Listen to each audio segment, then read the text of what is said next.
ऋग्वेद की एक ऋचा कहती है, एकम सत विप्रा बहुधा वदंती। इसका अर्थ ये है कि सत्य तो एक ही है, लेकिन हम इसे अलग अलग नामों से जानते हैं। और वही है वो परमात्मा, जिसे हम अलग अलग नामों से जानते हैं, जिसे हम अलग अलग जीवों में अलग अलग रूप में देखते हैं।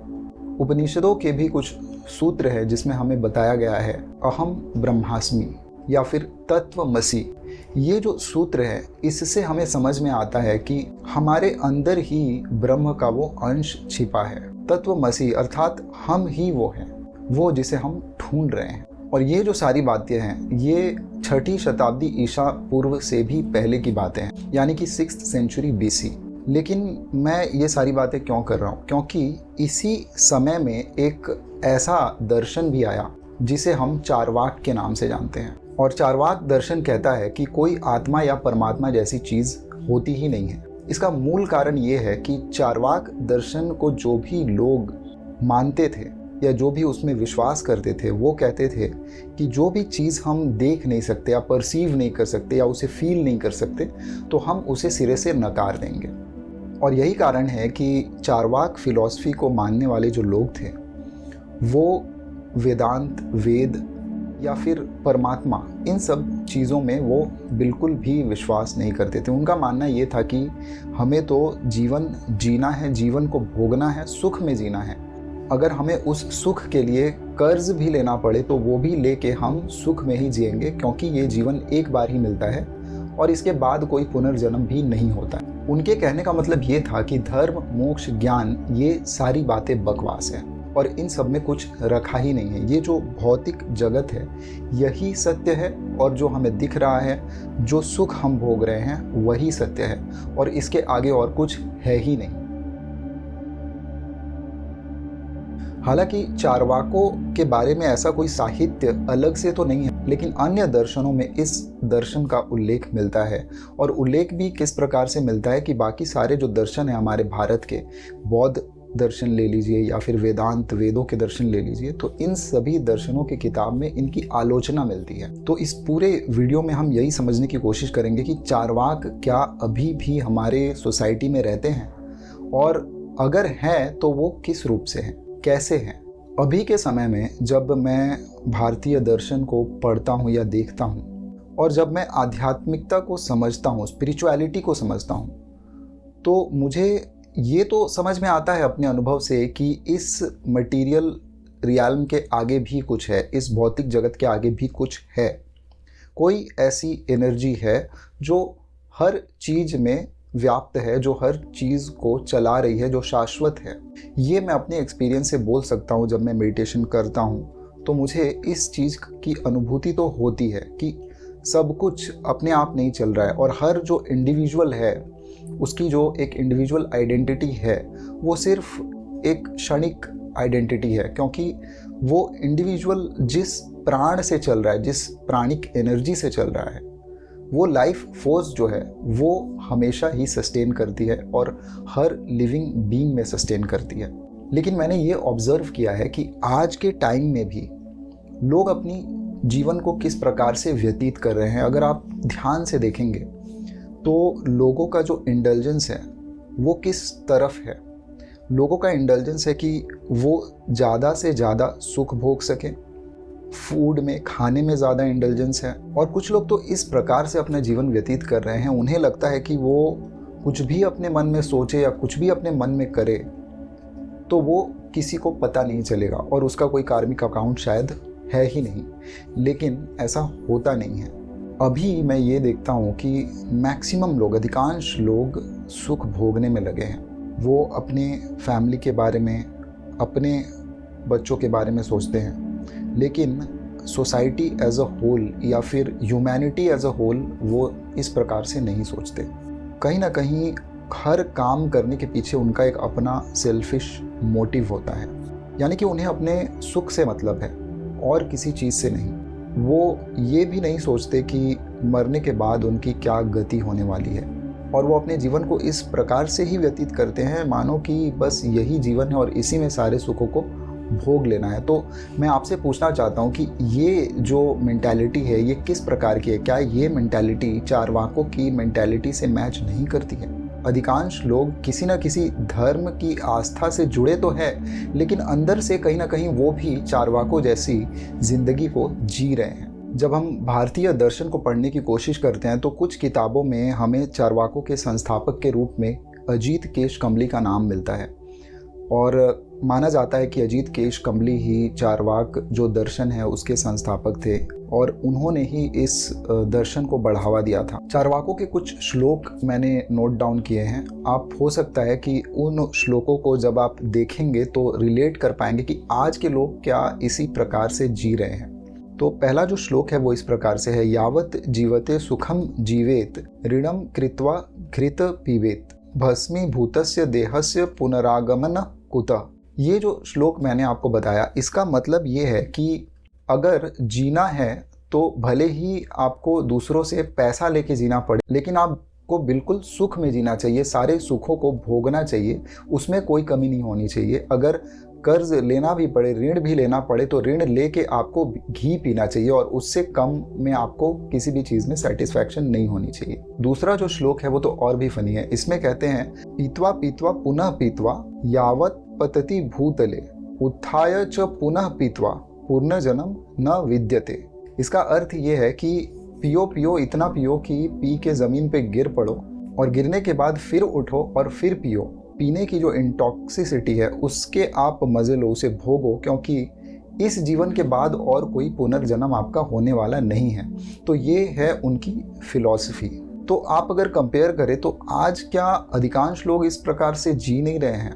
बहुत सारे लोग आप देखेंगे, शायद 50% से ज़्यादा लोग या उससे भी ज़्यादा शायद इसी प्रकार से अपने जीवन को व्यतीत कर रहे हैं। कहीं ना कहीं उनकी भी जो जीवन है वो बेहोशी की जीवन है, वो भौतिक जगत के सुखों को भोगने में लगे हैं। जैसे कि चारवाक कहा करते थे, उन लोगों को इस बात से कोई फ़र्क ही नहीं पड़ता कि उनका जो कार्मिक अकाउंट है उसका क्या होने वाला है, उनके कर्मों से बाकी जो लोग हैं वो किस प्रकार से प्रभावित होते हैं।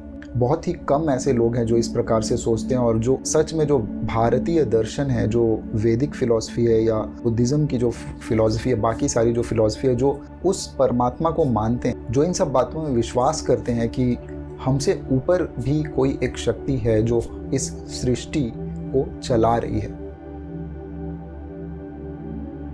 अब एक एक करके हम चारवाक दर्शन की जो मुख्य पहलू है उस पर नज़र डालेंगे, और आप ये भी देखने की कोशिश करिएगा कि क्या ये सारे पहलू आज के जीवन में एप्लीकेबल है, क्या ये कहीं ना कहीं किसी तरीके से हमारे जीवन में मैच होते हैं या नहीं, या फिर आपके आसपास के लोगों के जीवन में ये मैच होते हैं या नहीं। तो सबसे पहला जो सिद्धांत है वो मटीरियलिज्म यानी कि भौतिकवाद। चारवाक कहते हैं कि जिन सारी चीज़ों की अनुपात से ये सृष्टि बनी है, बस उन्हीं चीज़ों का अस्तित्व है और कुछ भी नहीं है। वो चार महाभूतों के बारे में बात करते हैं। वो आकाश को नहीं मानते, आकाश यानी कि स्पेस, वो स्पेस को नहीं मानते क्योंकि उन्हें लगता है कि वो स्पेस को छू नहीं सकते, महसूस नहीं कर सकते, और इसीलिए वो स्पेस को पूरी तरीके से नकार देते हैं।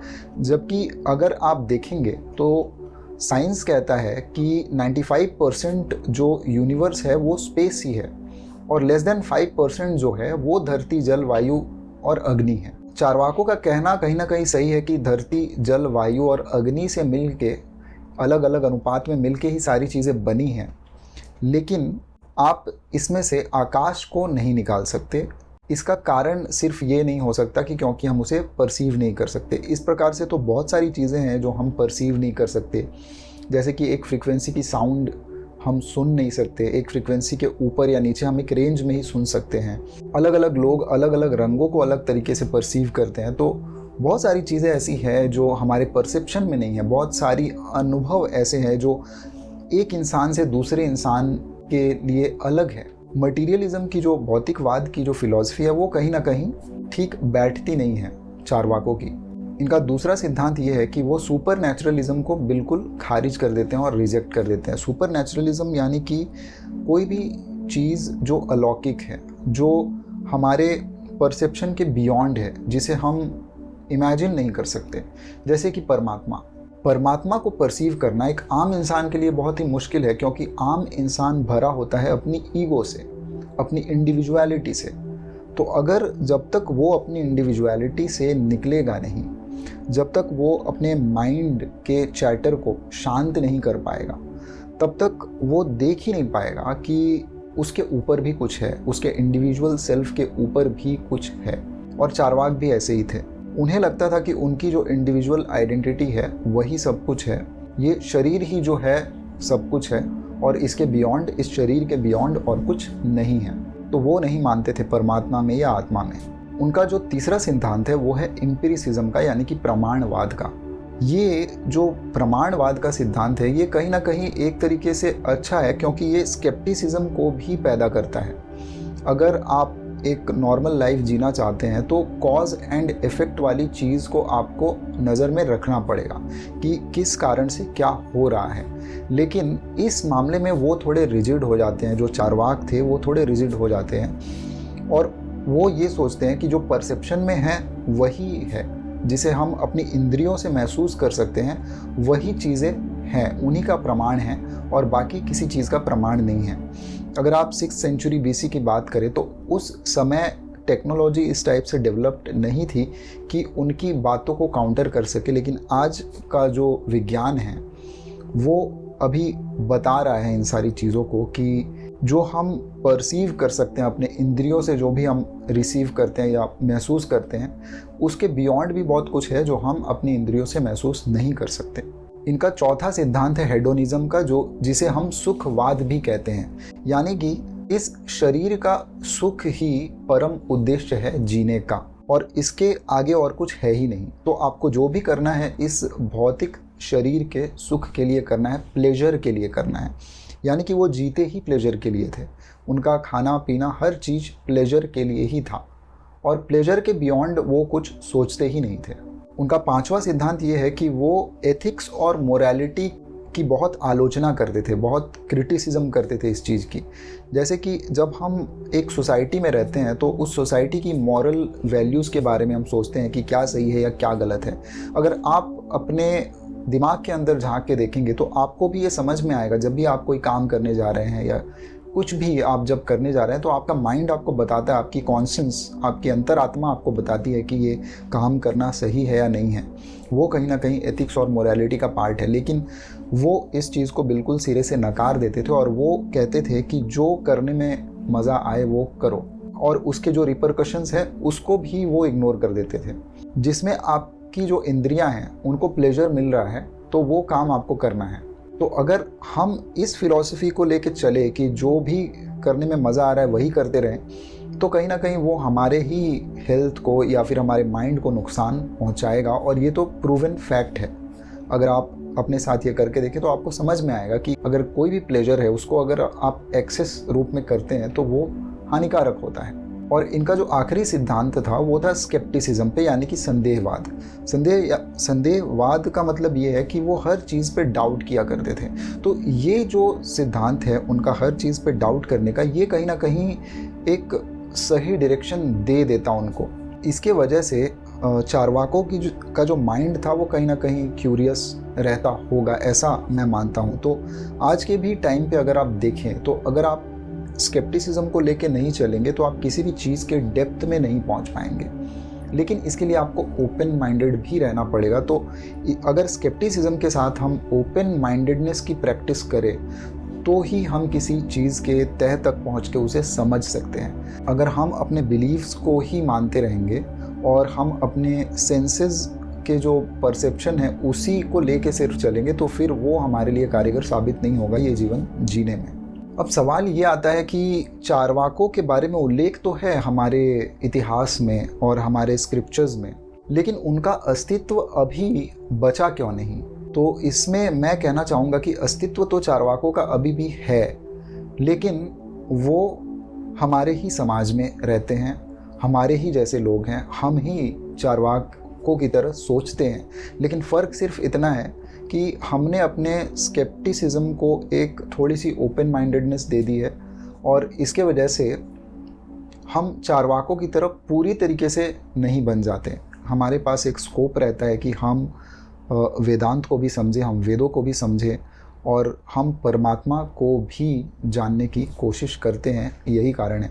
वैसे भी आज भी समाज में बहुत सारे लोग हैं जो आत्मा और परमात्मा की बातों को पूरे तरीके से नकार देते हैं और वो भी इस फिज़िकल बॉडी को, इसके सुख को ही प्राथमिकता देते हैं और उन्हें भी पुनर्जन्म में कोई खास विश्वास नहीं है। क्योंकि मैंने जब पुनर्जन्म के ऊपर एक वीडियो बनाया था तो लोगों ने वहाँ पे कमेंट किया था कि पुनर्जन्म तो प्रूवन ही नहीं है, ये साइंस तो प्रूव ही नहीं कर पाया है, तो शायद ऐसा कुछ होता नहीं है। लोगों ने बहुत काउंटर क्वेश्चन किया था उस वीडियो के ऊपर। लेकिन जो भी रिसर्च हुई है, अगर आप इएन स्टीवेंसन की जो किताब है वो देखेंगे तो उसमें उन्होंने ऐसी करीब 20 केसेस हैं जिनका उन्हें कोई प्रूफ नहीं मिला कि वो उन केसेस को, उन पुनर्जन्म के केसेस को पूरा डिनाई कर दे या नकार दे। तो वो मानते थे कि ये जो 20 केसेस हैं ये पुनर्जन्म के केसेस हो सकते हैं।